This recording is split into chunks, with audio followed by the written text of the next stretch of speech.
अस्सलाम वालेकुम सज्जनों बेलियो तो मित्रों ਤੁਹਾਡਾ ਕੀ ਹਾਲ ਚਾਲ ਹੈ। ਉਮੀਦ ਹੈ ਸਾਰੇ ਠੀਕ ਠਾਕ ਹੋਣਗੇ, ਵਧੀਆ ਹੋਣਗੇ। ਲਹਿੰਦੇ ਪੰਜਾਬ ਤੇ ਚੜ੍ਹਦੇ ਪੰਜਾਬ ਜਨਾਬ तमाम ਅਹਲੇ ਇਸਲਾਮ ਨੂੰ ਈਦ ਮੁਬਾਰਕ।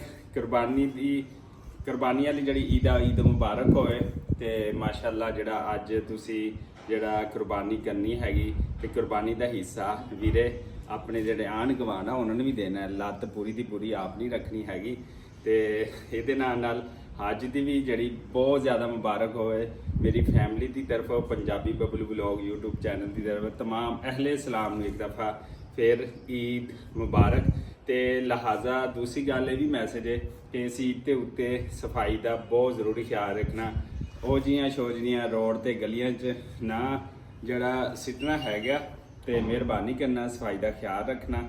ਤੇ ਜन्नत फातिमा ਦੀ ਤਰਫੋਂ ਮੇਰੇ ਬੇਟੇ ਅਬਦੁਲ ਰਹੀਮ ਦੀ ਤਰਫੋਂ ਵੀ ਈਦ ਮੁਬਾਰਕ। ਅਬਦੁਲ ਰਹੀਮ ਦੀ ਜ਼ਰਾ ਕੁਝ ਤਬੀਅਤ ਜਿਹੜੀ ਆ ਨਾਸਾਜ਼ ਹੈਗੀ ਆ, ਇਸ ਵਾਸਤੇ ਜਿਹੜਾ ਵੀਡੀਓ 'ਚ ਨਹੀਂ ਆਇਆ ਤੇ जन्नत फातिमा ਜਿਹੜੀ ਆ ਵੀਡੀਓ 'ਚ ਆਈ ਹੈਗੀ। ਹਾਂਜੀ ਸਭ ਕੋ ਚਲੋ ਬਾਏ ਬਾਏ ਕਰ ਦੋ ਸਭ ਕੋ, ਬਾਏ ਬਾਏ। ਇਧਰ ਓ ਲਓ ਜੀ, ਈਦ ਮੁਬਾਰਕ ਸਾਰਿਆਂ ਦੇ ਬੱਚਿਆਂ ਨੂੰ ਵੀ ਈਦ ਮੁਬਾਰਕ। ਤੇ ਜਿਹੜਾ ਬਿਮਾਰ ਹੈਗਾ ਅੱਲਾਹ ਤਾਲਾ ਉਹਨੂੰ ਵੀ ਸ਼ਫਾਈ ਕਾਮਲਾ ਅਜਰ ਅਤਾ ਫਰਮਾਵੇ ਤੇ ਸਾਨੂੰ ਦਿਓ ਇਜਾਜ਼ਤ। ਅੱਲਾ ਨਿਗਹਿਬਾਨ।